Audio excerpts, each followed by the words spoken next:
Bonjour. Comme vous le savez peut-être déjà, j'accompagne les personnes vers une meilleure qualité de sommeil. C'est la raison pour laquelle sur ma chaîne vous trouvez des méditations, des relaxations, des soins et des nettoyages énergétiques. Ce sont autant d'outils qui permettent effectivement d'accéder au sommeil. Mais le plus important est de faire le vrai travail, un travail de fond, celui qui va vous permettre de comprendre les raisons de ces difficultés à trouver le sommeil. Alors, si pour vous le sommeil est un souci, je vous propose tout simplement de découvrir le guide que j'ai mis en place sur une méthode basée sur la sophrologie, les médecines énergétiques chinoises et indiennes, ayurvédiques. Donc une méthode que j'ai mise en place et que je vous propose de découvrir en téléchargeant ce guide complet, qui bien sûr est gratuit. Aujourd'hui, je vous propose une nouvelle approche, un nouvel outil. Un petit coup de pouce supplémentaire. Celui des contes et des légendes, méditatifs, bien sûr.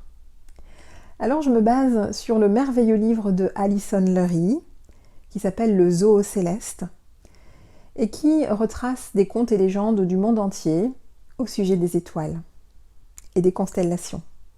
Alors si comme moi vous êtes fasciné ou intéressé par ce monde des étoiles, ce monde de la nuit également, que l'on connaît d'ailleurs assez peu finalement, eh bien je vous propose tout simplement d'écouter et de vous laisser transporter de l'autre côté, dans le monde du sommeil et du repos. Bien longtemps avant de savoir que les étoiles étaient de grands globes de gaz en feu séparés de la Terre et les uns des autres par des millions et des millions de kilomètres, les hommes et les femmes ont vu dans le ciel une multitude d'images magiques, aux contours dessinés par des points de lumière. Les formes que les peuples anciens distinguaient dans le ciel dépendaient de leur civilisation et de l'endroit où ils vivaient. Ainsi, le groupe d'étoiles que nous appelons la casserole et qui fait partie de la Grande Ourse était connu des Égyptiens sous le nom de voiture d'Osiris et des Scandinaves sous celui de chariot d'Odin. En Angleterre, on lui donna d'abord le nom de char du roi Arthur, puis, plus tard, celui de charrue. Un grand nombre des images que nous voyons aujourd'hui dans le ciel sont très anciennes. La constellation que nous appelons le Grand Chien fut reconnue comme un chien pour la première fois il y a 5000 ans, dans la région de Sumer. Le taureau était déjà un taureau à Babylone et en Égypte. Nos ancêtres voyaient toutes sortes de choses dans les étoiles. Des hommes et des femmes, des dieux et des démons, des fleuves et des navires. Et ce qu'ils voyaient le plus souvent, la plupart de ces créatures, il existait une légende expliquant comment elles s'étaient retrouvées dans le ciel. Les histoires que je veux vous raconter rassemblent quelques-uns de ces contes venus des 4 coins du monde. Beaucoup d'entre eux étaient racontés dans l'Antiquité par les Grecs et les Romains. Certains se trouvent dans la Bible, et d'autres viennent des Balkans, d'Indonésie ou des Indiens d'Amérique. Certains sont héroïques, d'autres comiques et d'autres tristes. Mais tous possèdent cet émerveillement que nous ressentons encore quand nous regardons un ciel plein d'étoiles. Le conte d'aujourd'hui est le conte de la Grande Ourse. Installez-vous confortablement, allongé, peut-être dans votre lit. Relâchez tous les muscles. Laissez votre corps s'installer, se déposer confortablement. Ressentez tous les points de contact avec votre corps. Et laissez votre respiration naturellement se libérer. Ressentez les sensations des vêtements, des couvertures au contact de votre peau, la température. Vous avez veillé à vous sentir à l'aise, reposé. Et sachez que ce conte s'adresse aux petits comme aux grands.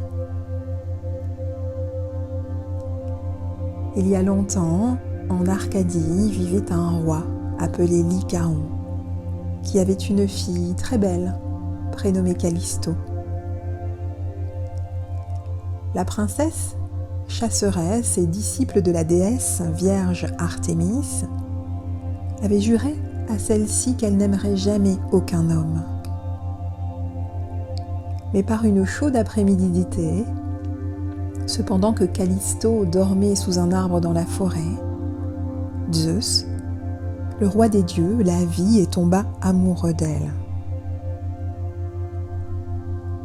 Au début, se souvenant de sa promesse, Callisto lui résista, mais elle lui rendit bientôt son amour. Quand les autres disciples d'Artémis apprirent ce qu'avait fait Callisto, elles ne voulurent plus chasser ni jouer avec elle. Triste et solitaire, Callisto alla errer dans les bois d'Arcadie, où il n'y avait personne, seulement des loups, des ours et d'autres bêtes sauvages. Là, elle donna naissance à un petit garçon qu'elle appela Arcas.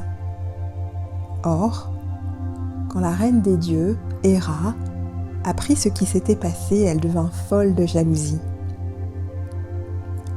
Elle descendit sur terre et apparut devant Callisto pleine de colère. Conjurant son pouvoir par des mots magiques, elle jeta la jeune femme à terre. Aussitôt, les robes de la princesse tombèrent sur le sol. Ses bras et ses jambes s'épaissirent et se couvrirent d'une fourrure très longue. Son visage s'allongea pour se transformer en museau. Callisto tenta de demander grâce, mais sa voix s'était changée en grognement.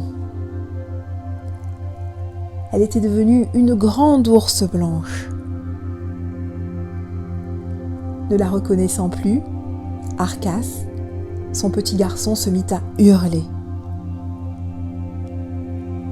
Il s'enfuit dans la forêt pour aller se réfugier dans les champs, où un gentil fermier le trouva et l'adopta.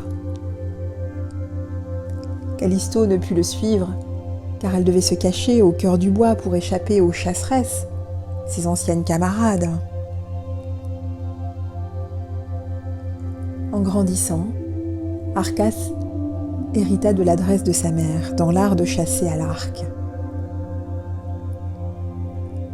Il s'aventura de plus en plus loin dans la grande forêt et un jour, il finit par tomber sur Callisto. Lorsqu'elle reconnut son fils, Callisto oublia qu'elle avait désormais l'apparence d'un ours et elle courut vers lui pour l'embrasser en grognant de joie. Bien sûr, se croyant attaqué, Arcas banda son arc.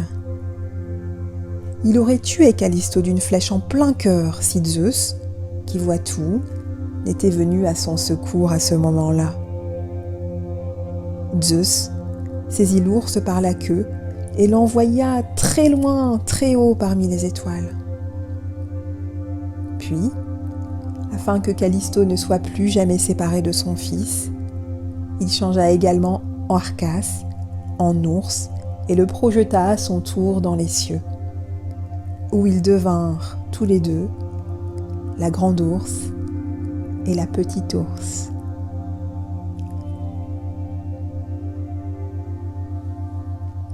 À bientôt. Bon repos.